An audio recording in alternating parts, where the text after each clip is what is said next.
Welcome, welcome, welcome back, everybody. All my Be Health Empowered family, thanks so much for joining for another episode of Excuse Me, Doctor. My name is Dr. Melissa Clarke. Of course, please call me Dr. Mel. Thank you for joining us here on either YouTube. And if you're joining us on YouTube and you're new, please hit subscribe. Or you might be joining us on Facebook. And if you're new there, please hit that like button. Really appreciate you for that. We're here every week, as you know, to bring you the information in a clear, simple, straightforward way to make sure that you have the scientifically based, evidence based way to make wise health decisions for yourself, your family, and even your community. So, we are here so that we can answer your questions. So remember, please put them in the chat because, we're going to get to them for sure. First come, first serve. Now, before we go any further, I just want to mention, and some of you who've been listening for a while may know that we are participating in a special research trial with Howard University, where they've asked me to invite listeners and my Be Health Empowered family to participate in a COVID resilience research study. Participation is voluntary. It just involves filling out 2 questionnaires, and you can be compensated up to $100 for that. So if you're interested in finding out more, just go to Dana, just please email Dana Harvey, who works with me, and her Gmail is danaharveyresearch@gmail.com. That's Dana, D-A-N-A, Harvey, Harvey, research@gmail.com. All right, so now let us get into creating an amazing week for ourselves. We are going to cover some fantastic topics in honor of Women's Health Week. So I got to bring on my fantastic duo, Miss Lila Mays, coming in from LA, and Mr. Wayne Bruce, my co-producers, bringing us the word from the street. How y'all doing? Hello. Word from the street is it's all good. Oh, good. Okay, great. So y'all having a good week so far? I am. Wayne, are you muted? I know it's not like him to be shy. And We we can't hear can't you, we sir. can't hear you. Whatever you're saying is very profound, but we can't hear you yet. That's really professional of me at that point. everybody everybody on YouTube will be like, is he pantomiming? so so yeah, it's a really great week, Dr. Mel. It's a really great week. I'm excited about Absolutely. the week. Well, good. Well, tonight is in honor of Women's Health Week, we are going to be talking about menopause. Hold As our hold grandmothers used to say, the hold on. change. Hold on. What? Hold on. Change. I thought we were talking about the records. I thought we were talking about music. I thought this was about the Why? group Climax, the men all pause. No, no, no, no, no, no. We are talking You've about been duped. menopause. No, everybody else knew, but you apparently. And Lila, did people in your family call it the change? Definitely called it the change. Yes. Okay, well, Is Absolutely. that what they meant? Because I that's used what to hear they my Yes. meant. mother talk, my grandmother talk. That's Yes. what they meant. Right, The because they change. didn't want you Yes. to know what they were talking about because it's been somewhat of a taboo, behind Taboo. closed Yeah. doors topic. And so a lot of Mhm. women go into menopause really not knowing what to expect. And so and for men who love women, who support them and, are their partners, it can be mysterious, all of a sudden, they're living in sub-zero degree weather, right? Indoors.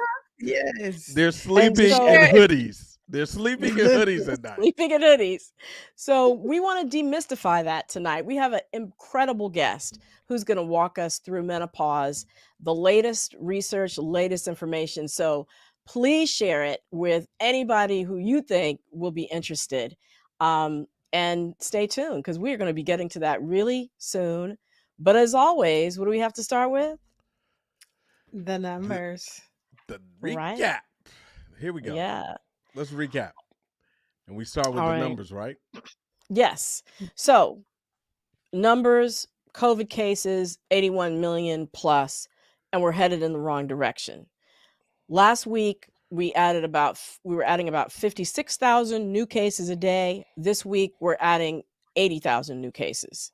And it's confirmed by Wastewater Data. Now, I mentioned this to my brother who's visiting from out of town. He was like, "What's that? What's Wastewater Data?" I was like, "They've been collecting this and looking at this for many, many, many months now, almost since to the beginning of the pandemic, where they actually look at this in the sewer water and they can tell what the rates of COVID are in a community." And we have known for several weeks now that the wastewater has amounts of COVID have been rising, and that actually is sort of a red flag that cases are about to go up in the population. And sure enough, that's what happened. But now we're having hospitalizations going up and unfortunately deaths going up. So to avoid the same kind of surge that we had before, there are two things that we must do. Test. We got to keep testing, y'all. And I know you're not necessarily reporting it when you do the home test, but you got to do tests before you get together at gatherings. It's really crucial. Continue to mask indoors. And if you have not, and the reason to test, the other reason to test is so that you can go get treatment early, especially if you're at high risk. There are prescriptions now that can be written for COVID, and they help keep people out of the hospital. And then, of course, masking, still key. And of course, vaccinations and getting boosted. There's some new hot off the press information that came out. I didn't even have a chance to prepare, to present it to you. But the bottom line is they looked at 1.5 million people since the beginning of the pandemic, compared those people who were vaccinated and got a breakthrough infection to those who were unvaccinated and got an infection.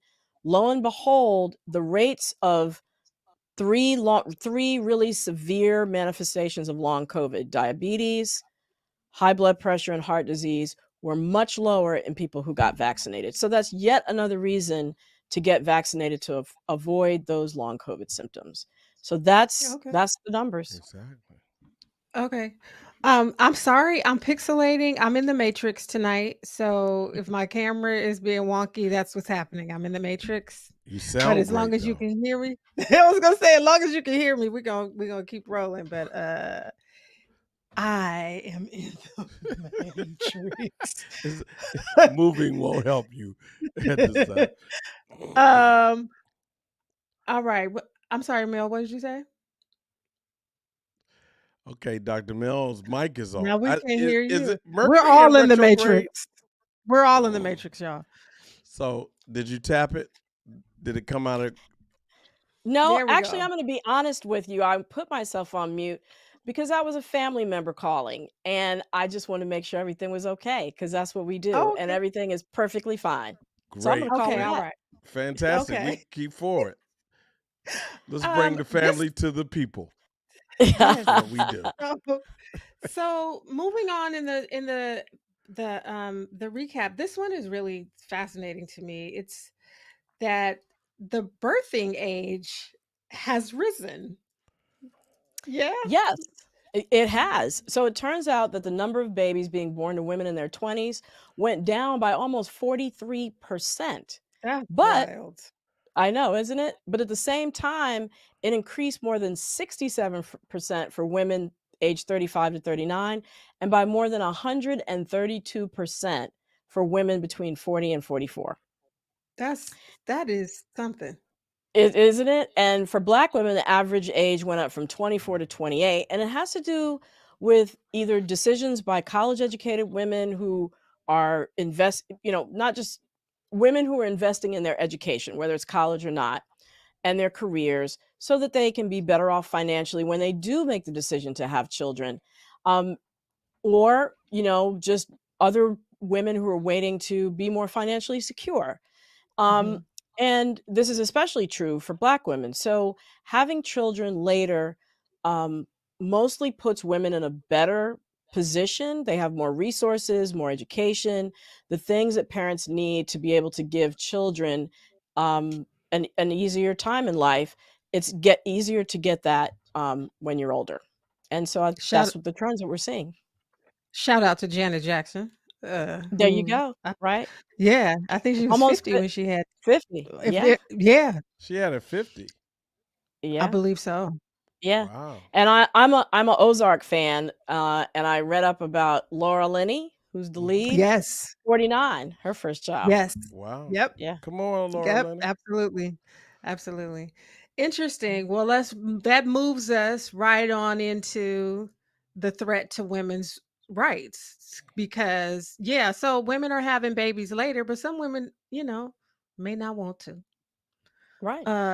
Let's get into this, Dr. Mill. Well, we can't talk about Women's Health Week without talking about the recent initial draft opinion written by Justice Alito in the Supreme Court Mhm. suggesting that the court intends to overturn Roe versus Wade. And if it's struck down, it would effectively end federal protection for abortion rights and leave it up to the states who are already, over 13 of them already have laws in place to limit abortion Mhm. rights. So this directly relates to what we were just talking about, right? Because Right. unintended pregnancies are highest among teens and women in their 20s, and of those and more of those pregnancies end in abortion compared to older women. And so ending Roe versus Wade would shift the start of childbearing earlier on average and remove the choice for women who want to pursue degrees or work or Mhm. just better their situation in life so that they can better prepare for a family. And of course, we know the burden would fall disproportionately on women of color, Yep. people without documentation, people living in rural areas, people in the Yep. South where there were a lot of Black women, and in the Midwest. And I see it really as a triple whammy on women of color. Number one, dying due to unsafely done illegal abortions because they Absolutely. can't afford, Absolutely. right, they can't afford to go to states where it's legal. For those individuals who choose to carry to term, they'd shoulder the risk of the United States' relatively high and rising rate of death from pregnancy related complications. We Yep. know for Black women, what is like 3 times the rate of white women dying from Mhm. pregnancy related complications. And then lastly, pregnant women would face the risk of prosecution for seeking to end pregnancies in states where abortion would be banned. And we know in 9 times out of 10, when you're applying prosecution and jail time, people that get Yep. disproportionately penalized are always people of color. So, Right. it's not looking good. It is. So the thoughts of the producers are their own and not necessarily the thoughts of Dr. Mill, right? So I'm gonna say this, it pisses me off.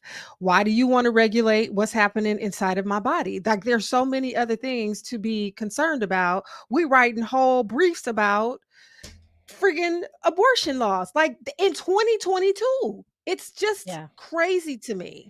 Well, it So is. I feel away. yeah, I do too. Right. Um, Pregnancy starts in in a man's briefs. hello. So So that regulate part. regulate some try to regulate some brothers' briefs. Thank you. And I'm there's just always saying. that perspective. Right. Thank Write a you. brief on those briefs. You know Thank what? you, That Wayne. might that might need to be a t-shirt. Right. Thank you, Wayne. Let me trademark I that. have a Hold on. feeling, Let me get to my right, you might computer. need to take a break because somebody in our audience might already be doing it. So, Right. but yeah, All well, right. I really, we really had to highlight that and let everyone know Yes. what's going on there if they haven't already heard the news. So, Well, Yeah. Okay. All right. So this is really important. And I feel like we've touched on this a few times over the last couple of years, but this is some significant data. The effects of delayed care because we've been in a pandemic. So what does that mean exactly, Dr. Mill? well, for me personally, I wanted to bring this up because in the Mhm. past few weeks, I know 2 people who've been diagnosed not with cancer, specifically lung cancer that has already metastasized, which means Wow. it's traveled throughout their body, making it more difficult to treat. Nationally, we know that more than 1 in 3 people have delayed or skipped care because they're afraid of, Mhm. going to the doctor's office and getting COVID there, right? Or maybe their doctor is limiting their availability. But the toll of this disruption in care, the foregone gone cancer screenings, the chest pain that isn't reported, is devastating to some patients and their families. So Yep. please get that mammogram, get that colonoscopy, tell your doctor about any unusual symptoms, chest pain, shortness of breath that you've been having, that fatigue that won't go away, feelings of sadness or depression, Mhm. loss of Mhm. pleasure in life. Tell your doctor, seek out care. We as women, Women's Health Week, especially Black women, we get so used to accepting not feeling good. And this is a Oh, conversation that I had with Dr. Malone before, before the show. Emotionally and physically, that becomes our norm. And so we yeah. just feel like we just have to power through it. I was just at Howard University's commencement where Taraji P. Henson spoke this past weekend. And I should say Dr. Henson, because she got an honorary degree. And she said, we have a birthright to joy and health. So Absolutely. Absolutely. please reach out for help if you need it. And remember, if there is a sudden loss in cabin pressure, what are you supposed to do? Take care. Put mine on first. Put My your mask There goes you on go. first. There you go. Ooh, that's a whole word, Wayne. We got to break that out. That has Ooh. to be a clip unto itself. For yes. real. I will break Yeah. that up. It's what I do. It's part of my. Um. So look, we all here, just for transparency, are Mhm. dealing with family members with dementia and Mhm. now Alzheimer's to a certain extent. Mhm. We find out this week with antioxidants. Dr. Mel, talk to us about that. So, new study, dementia risk was linked with blood levels of certain antioxidants in a family called the carotenoid family. So, let me just break that down. Please. Why am I bringing this up in the women's health recap? Because women are disproportionately um, diagnosed with dementia.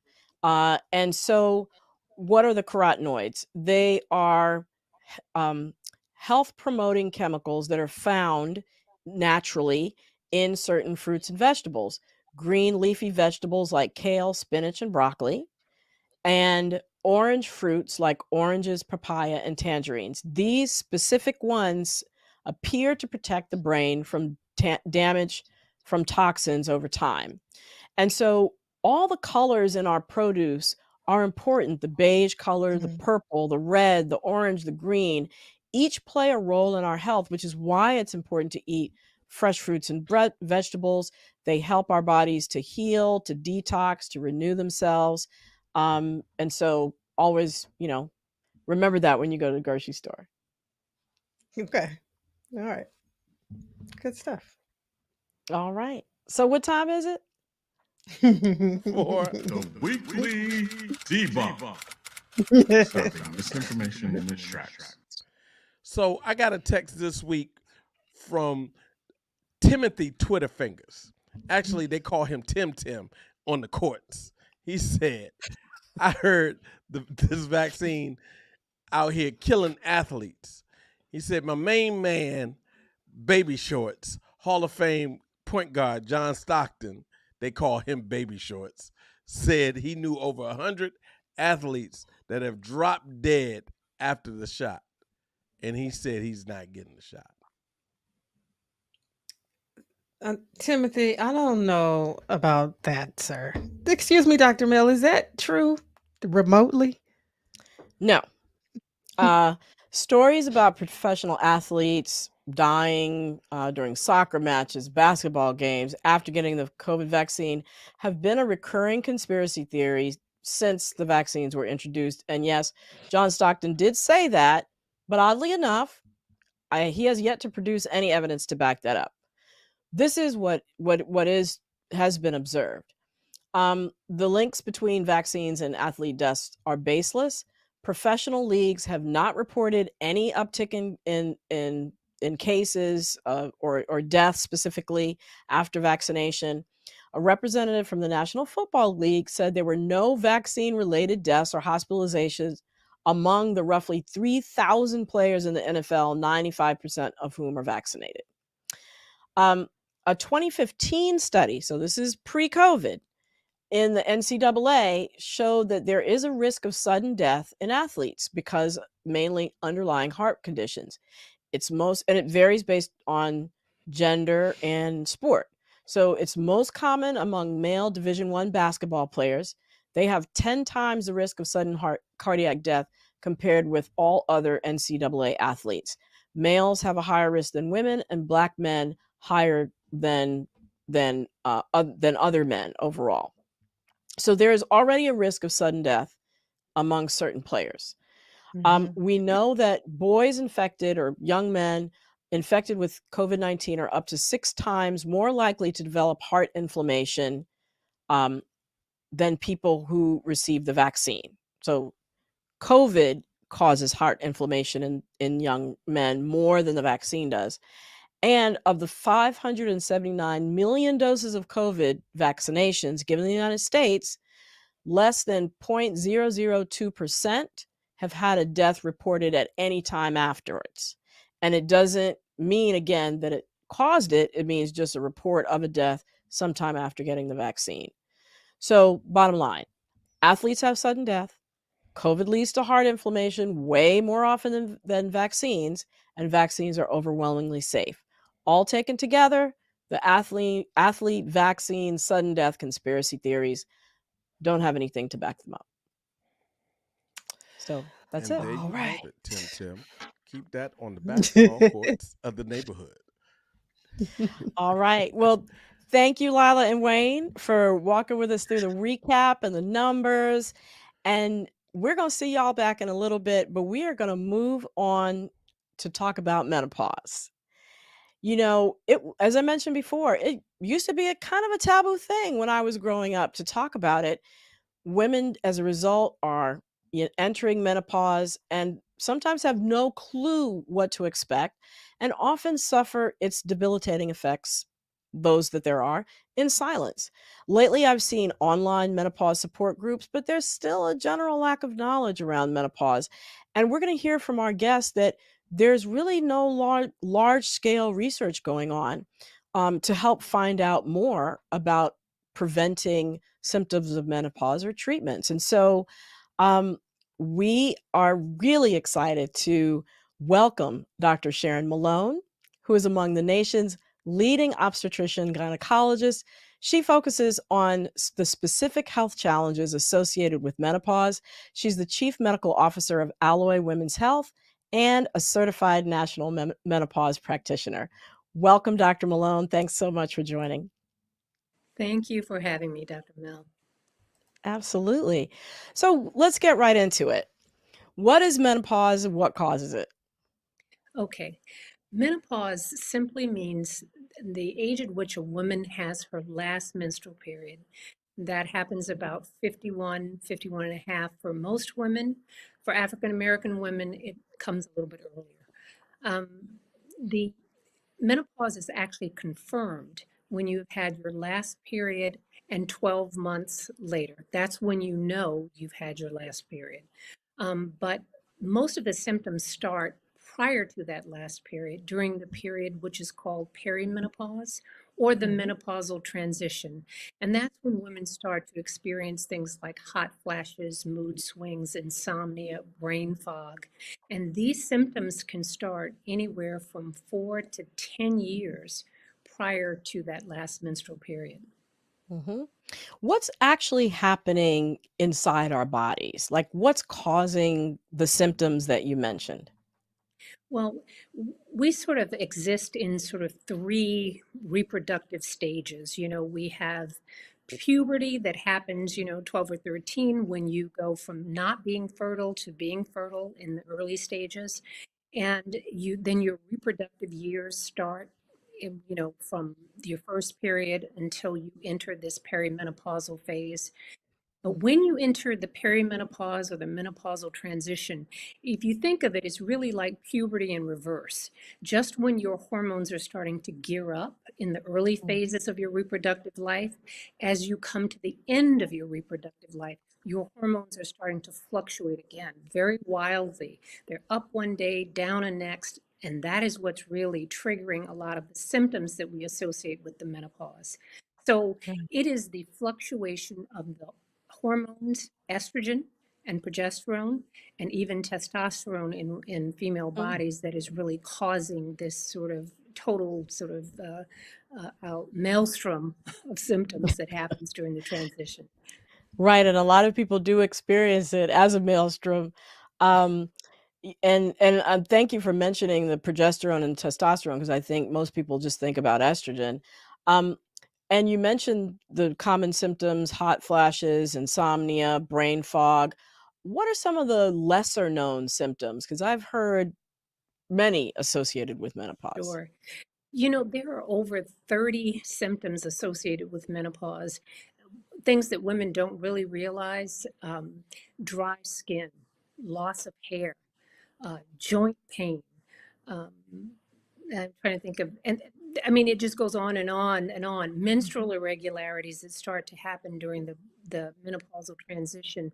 Ultimately, the periods stop, but before they stop, they can be anywhere. You can bleed too much, you know, too heavily, last too long, and then end up with resultant fatigue. But fatigue is a big one, irrespective of whether or not it is related to anemia that sometimes happens during perimenopause. Um, Dry eyes, you know, vaginal dryness, urinary symptoms. I could go on and on and on. But Right. the bottom line is if you're somewhere in your 40s, usually in your mid 40s, and you're starting to experience things, weight gain is also one of the signs that women have that things are starting to change. Chances are it is somehow, some way related to the menopausal transition.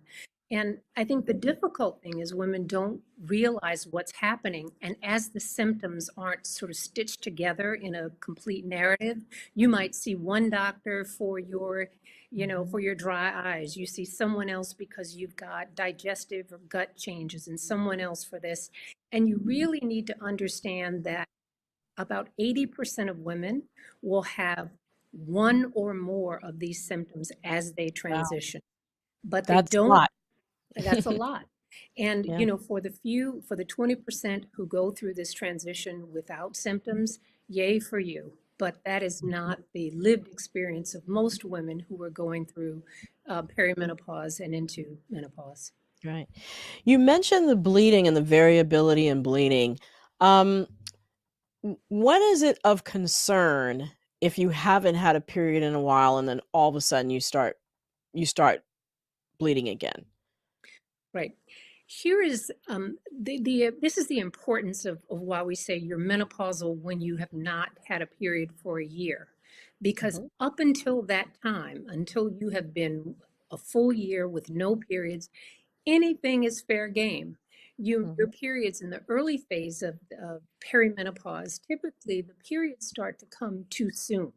You may have periods, instead of having them once every 28 to 30 days, they may come every 21 days. They may come every 2 weeks.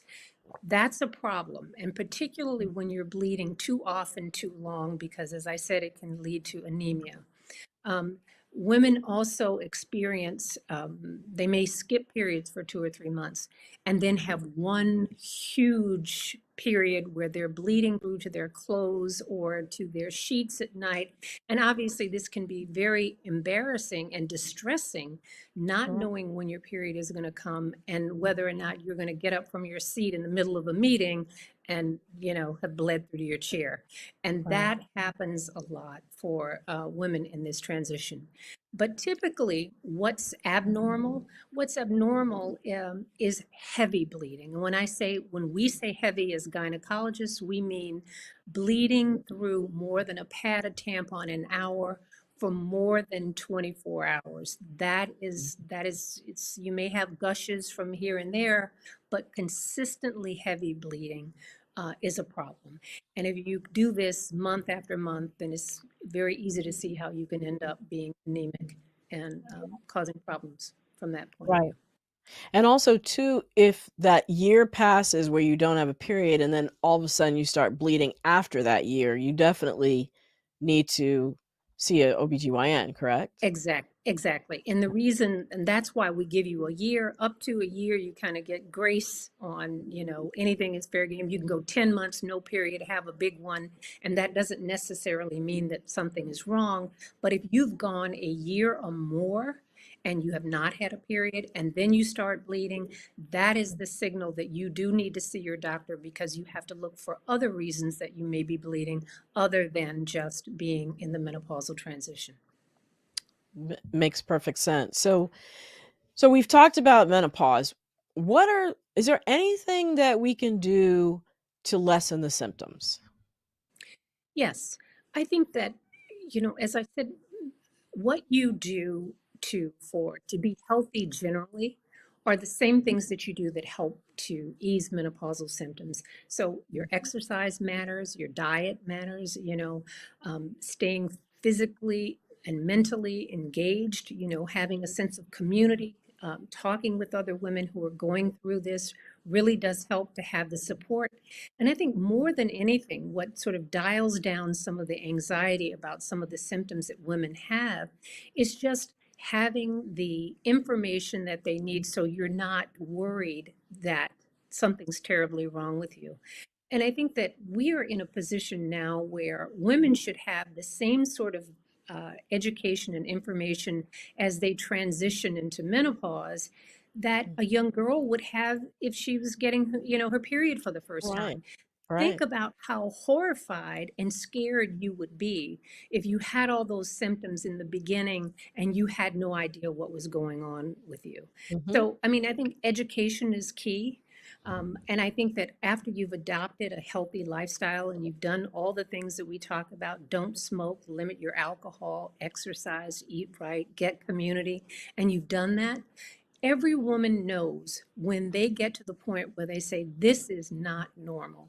And I am not, I've done all those things and I am still having trouble functioning.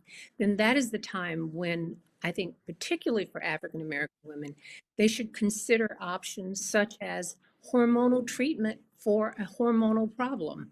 And I Hmm. think for far too many of us, we have taken that option off the table because we've been so influenced by things that are really not scientifically based or have been science that has been misinterpreted. Women think of hormones and they immediately think bad things, but Yeah. hormones actually relieve the symptoms of menopause. So, for things like hot flashes, insomnia, mood swings, the most effective treatment for that is hormones. And I think that we have to, again, debunk some of the myths that are associated with hormones. So African So American women are not afraid to use them if they need yeah. them. So where did that information come from in terms of, hormones and the treatment in terms of concerns about health risks? Well, a big portion of that misinformation came from a study that was reported 20 years ago this summer, and it's called the Women's Health Initiative. And that was a study that had over 27,000 women enrolled starting in the mid 1990s. Hmm. And the purpose of this study was to actually investigate whether or not hormones decrease the risk of cardiovascular disease, because that would be huge, that would be a huge data Right. point, because what people don't realize is that cardiovascular disease kills more women each year than all cancers Right. combined. And by So if that you you mean strokes and heart attacks, strokes, heart specific. Yeah. attacks, yes, Hmm. all, and all of, and diabetes and the complications that come as a result Hmm. of that. So there was a considerable amount of evidence that was observational, because the other thing for women to understand is that hormones aren't new. Hormones have been around and have been used for treatment of menopausal symptoms since the 1940s. So there was a considerable body of evidence that said that, wow, look at this. Women who take hormones have less cardiovascular disease. So the big study was designed to say, let's prove that cardiovascular disease is decreased. And the big problem was that the study was really poorly designed. Okay. It was a prevention study, and if you're going to enroll women to say, I'm going to prevent a disease, well, it makes sense to enroll women that don't have the disease. And Mhm. they enrolled these 27,000 women. They were anywhere from 49 to 79 entering the Okay. study. The average Okay. age of women were 63. They were more than 10 years beyond the Mhm. menopause at that point. So So they might giving have already had hormones, cardiovascular disease. exactly, that is just Mhm. it. You are trying to do a prevention study for someone who's already got the disease. And it was no great surprise that when they looked at the results 5 years into a study that was supposed to go on for 10 years, they couldn't find the benefit in the cardiovascular disease. And there was a slight, and I say a very slight uptick in the risk of breast cancer, but for the same reasons. Breast Mm. cancer risk increases with age. And if you Yeah. have more older women in your study, you're going to get more breast cancer. And so the two headlines that came out of stopping, first off, it was a huge thing to stop a study before the endpoint. And they Mhm. did. And the two things that came out were, number one, it didn't help with heart disease. Number two, it increased the risk of breast cancer. And the problem was the study was started for most women too late. 10 years later, when they looked at the data again and they said, well, let's just look at the women who were aged 49 to 60. And they Mhm. found that, oh, look at that. The cardiovascular What do benefit you know? is there for younger women. And that's sort of, Right. that got lost, never got reported. But what stuck Mm. with us and has turned more women away from an effective treatment for the symptoms that they are having, Right. was taken off the table because now we're afraid of, giving ourselves heart attacks, strokes, Mhm. and breast cancer, and nothing could be farther from the truth. And so what you're saying is it can be done safely, but under the watchful eye and in cooperation with your doctor, your OBGYN. Right. Is that the I case? and here's one of the things that as you and I had talked about is that for Black women, we have gotten to the point where we have lost the sense of what it means to feel good and Mhm. our expectation to feel good. Yeah. So when we get to this point in life and you're miserable and and you've got insomnia and you feel bad and sex is painful and got urinary stuff, you take that as, oh, well, this is what happens when you get This is old. And this is the change, this is right? the Yeah. change. And yeah, it's the change, but it's not the change that we should accept. And, Mhm. we have got to stop normalizing feeling bad. And I think that once you take the fear element out of it, of this Mhm. discussion of whether or not women should take hormones, and let me be abundantly clear, hormones are not for everybody. And let me tell Mhm. you who shouldn't take hormones. If you have breast cancer, if you have had a history of a blood clot, or just like the older women that we talked about in the study, if you already have significant cardiac disease, Right, right. you should not take hormones. But for healthy women who have symptoms and they are bothered and they are not functioning properly during the time of the menopausal transition, then you should not take that option off the table. And that's Mhm. the only information that I'm really trying to get across to women. There are, and the other piece of it that I think is really important is to know, well, what are the benefits that even came out of this terribly flawed study? Well, guess what they found? Women who took hormones have a decreased risk of osteoporosis, a Mm. decreased risk of developing type 2 diabetes, Mhm. and they don't realize. And for women who take estrogen only, and this is particularly important for African American women who disproportionately have a higher risk of having had hysterectomies during this period. If you Right. take estrogen only, the risk of breast cancer actually goes down, not up. Wow.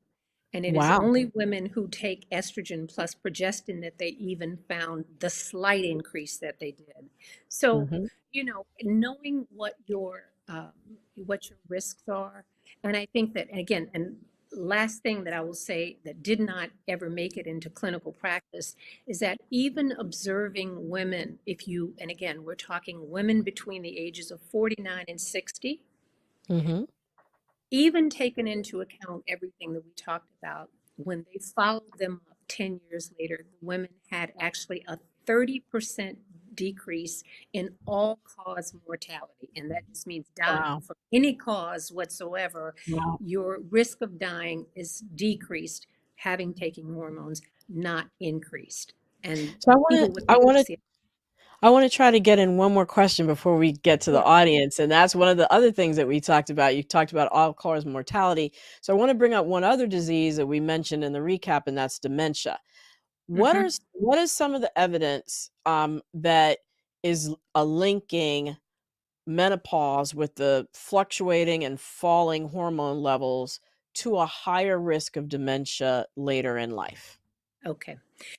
It is it is a very common complaint of women during the menopausal transition to have what's called brain fog, Mhm. and that's every woman of a certain age understands what that is. Where my keys? What I come in here for? Right. All of these kind of. I can't remember. You know the song. You can't remember the words. Yeah, That we'll kind of find thing. the word. I Right. Yeah. can't find them. That is very common. That brain fog mercifully is usually transient. And I say transient because it happens during the menopausal transition. Once you are done with the transition and you have had your last period and beyond, that tends to settle down. Now, there are some age related changes that happen, but that brain fog that women experience during menopause is not a harbinger of things to come. It Okay. will generally settle down. And just because you are having those sort of recall problems, word recall, name recall during the menopausal transition, that's because your hormones are fluctuating. That will settle down, and it does not put you at higher risk for developing Alzheimer's later on. Great. All right. That's good to know. So, let us ask to rejoin us, and hopefully they have some questions from the audience. I can't not buzzing. So, what do you have, Wayne and Lila? We have some questions. Hold on. Our good friend Yvonne Smith had a question. She has several, but Mhm. one of the ones I definitely wanted to get. I can't find it, Yvonne. I'll come back. But we have one from Sandra Hawkins Beard. How do hormones affect women? You kind of touched on this. Um, how do hormones affect women who have breast cancer? Well, you mean well, if you have breast cancer, then that's a no. That's a hard stop on who cannot um, take hormones. But it does not mean that there are no options for you. Um, Women who are symptomatic after we've done all the lifestyle changes that we talked about, the only FDA approved medication for treatment of hot flashes for women who've had breast cancer is a low dose antidepressant called Paxil. It's not at the level that you use to treat depression, but it does appear to have some effectiveness for treatment of hot flashes.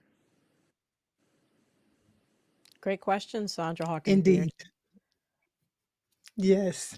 Here we go. Yvonne Smith asks, after menopause, should you still be seeing an OBGYN? Absolutely. Okay. And the reason why I say that is that you are still at risk for other things. Just because you're no Right. longer, having babies, you need a pap smear, you need a pelvic Yep. exam, you need a breast exam. And to be quite honest with you, your gynecologist is the only person that's probably going to continue to do a breast and pelvic exam for you. So even if you had a hysterectomy, you still need to see a gynecologist. Um, what How uh, often, doctor? How often? well, if you are between the ages of 50 and 60, then you should have them annually.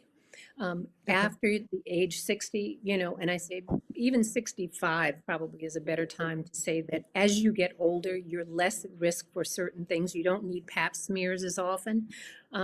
Then you can start to see your gynecologist maybe once every other year, only if you are going to see someone else in between. So maybe you see your internist every year for your regular checkup, and then alternate and then see your gynecologist for the things that your internist does not do. Okay. I think that's a great question. And so much, a lot of this, what I'm about to say is in the comments. My mother didn't talk to me about this stuff. A lot of this information is not shared from woman to woman in every family. In some families, certainly it happens.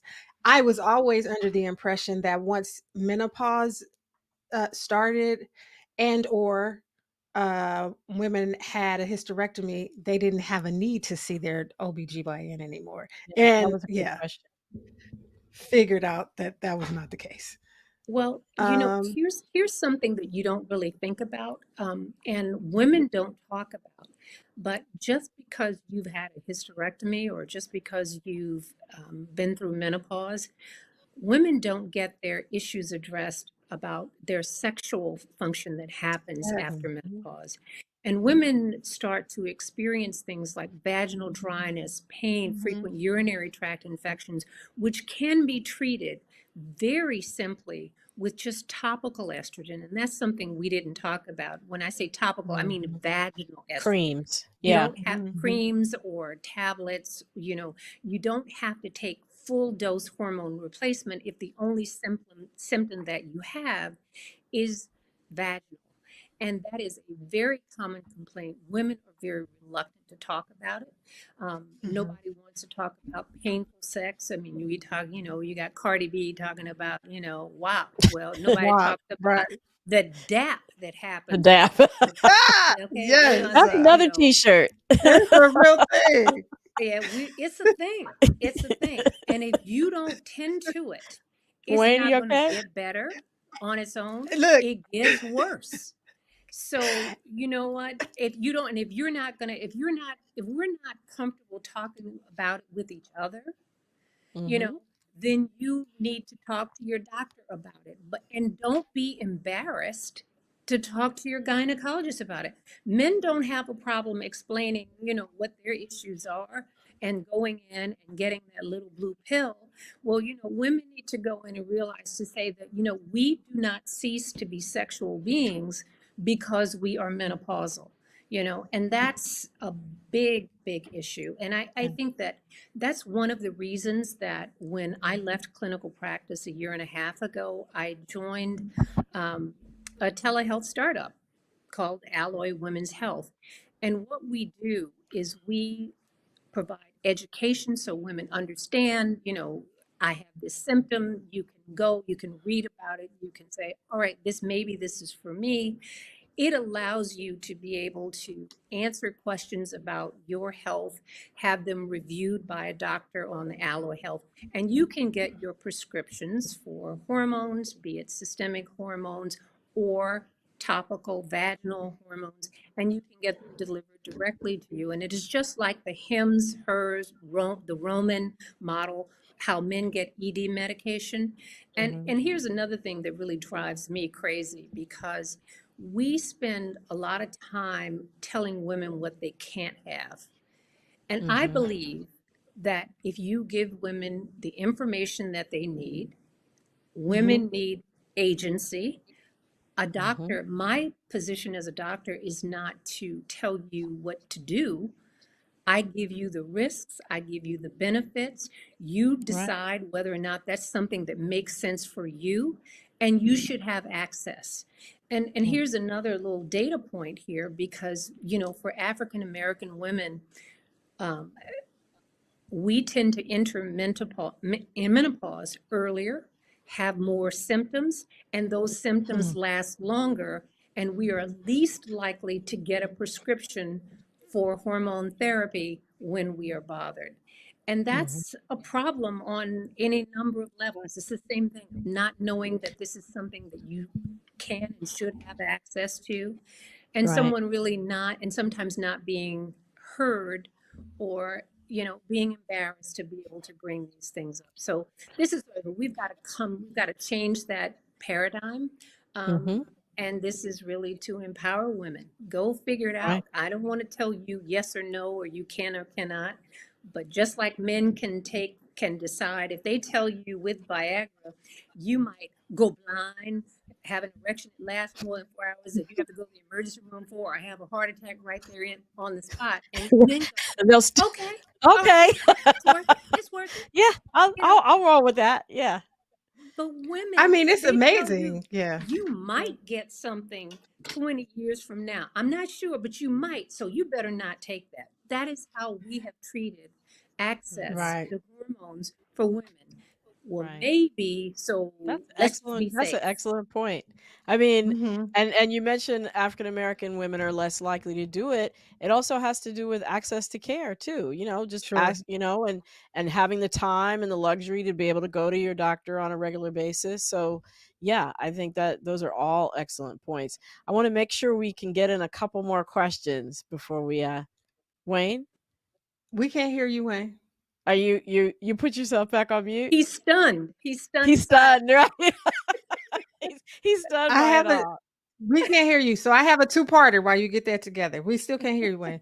Um, for both doctors, is both doctors is hang on, I lost it. Is painful sex after menopause strictly due to a lubrication issue? The second part of that is, will topical hormone alleviate vaginal dryness? Two. I'm gonna yield to There we Dr. go. Malone because actually one of the other points that I was gonna make is I love my internist colleagues dearly, but the point that Dr. Malone made about, if you're only going to your internist and you're postmenopausal, they're not going to have the answers. So your OBGYN is really the best person to answer that question. Okay. Well, I Yes. have a question from the audience that I Wait, can't find because I'm we're blind. asking. Because I'm Oh, well, blind we're right now. well, you're Got the funny, haha. I Dr. am. Malone. So this comes from Yes. Gina B. Wait, Prince. hold on. Hang Oh, on, Wayne. We just asked hold the on. question. She still has to answer the other question. He's still stunned. Okay. Okay. And it was about, is painful sex, is that due to lack of estrogen? Is that It what you said? Is it only due to the question. vaginal dryness or are there other Oh, causes? yes. Typically, if you, let's just say, because it matters the context, if you've got vaginal dryness in your 20s, we look at other things, and maybe yeast infections and other reasons for painful sex. But if you're 55 and you've got painful sex, chances are, I would say 99 times out of 100, it is due to menopause. It is the lack of estrogen, and you don't think about it, but the estrogen is necessary to maintain the tissue, not only in your vagina, but in your bladder, in your urethra, your vulva, all the sensitivity of all the tissue, and that is all estrogen sensitive. So when you take the estrogen away, the tissue gets thinner. You are less able to lubricate naturally, and of course you can try over-the-counter lubricants, but they are treating the symptom, not the cause. What vaginal estrogen does is that it actually restores the tissue and makes, natural lubrication more possible. You don't use the vaginal estrogen as a lubricant. You use it to either minimize the use of lubrication or, take away that painful, dry, sort of sandpapery feeling that women often complain of. Okay. All Thanks, right, Wayne. Wayne, you're up. Okay. Well, great to be a part of this whole discussion. You actually lost me at DAP, but it's because at heart I'm still 16. But we have a few questions from one of the sites, and if I can go back, we have from Roberta Collins. Oh, Roberta Collins says, I was forced into menopause at age 40. Does this impact brain fog at a higher rate? Yes. Because for women who have, and you say forced into menopause, and let me tell you what that even means. Women who've had chemotherapy, women who've had hysterectomies and have their ovaries removed for whatever reason, or you've had cancer for for even a non-gynecologic cancer that you've had either radiation or chemo, that will sometimes put you into a very abrupt menopause, where most of us, when you're in the natural transition, it's sort of gradually, you'll get to the point where your periods, this is like going full stop into menopause overnight. And the younger you are when you are menopausal, the more you are at risk for cardiovascular disease and for Alzheimer's, because you don't think about it, but the estrogen also affects your brain and your brain health. And it also, for women who are prematurely menopausal for whatever reason, and they're 40, it also increases your all-cause mortality. Your women who have early menopause will have a life expectancy that can be as many as 3 years fewer than women who go through menopause at the normal time in their 50s. Wow. Well, I think we have covered a lot. I mean, has been truly enlightening to talk with you. I'm sure that that's been the case for my audience as well. Thank you so much, Dr. Malone, for joining us. Really, truly been a pleasure to talk with you. And of course, thank you, Lila and Wayne, for bringing us those wonderful questions from the audience. It's unfortunately the time goes so quickly. Unfortunately, time to sign off. I just want to, of course, mention, just as I did at the beginning of the show, just to remind my Be Health Empowered family about that special research study at Howard. You can still participate. There's still a few more slots left regarding COVID resilience. Participation is voluntary, just filling out a couple of surveys. You can be reimbursed up to $100. And if you're interested, please reach out to Dana Harvey at danaharveyresearch@gmail.com. That's DANAHARVEY research@gmail.com. Thanks so much for joining me again, Be Health Empowered family. And until we meet again, remember, be wise, be well, and be health empowered.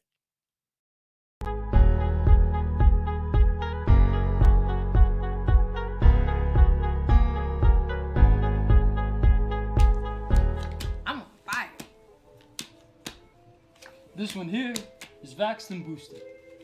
My little brother has asthma, which means he's 6 times more likely than a healthy kid to go to the hospital. Dinner. Uno out. You cheated. I'm not doing the dishes. If I play my cards right. I am so glad they let me in.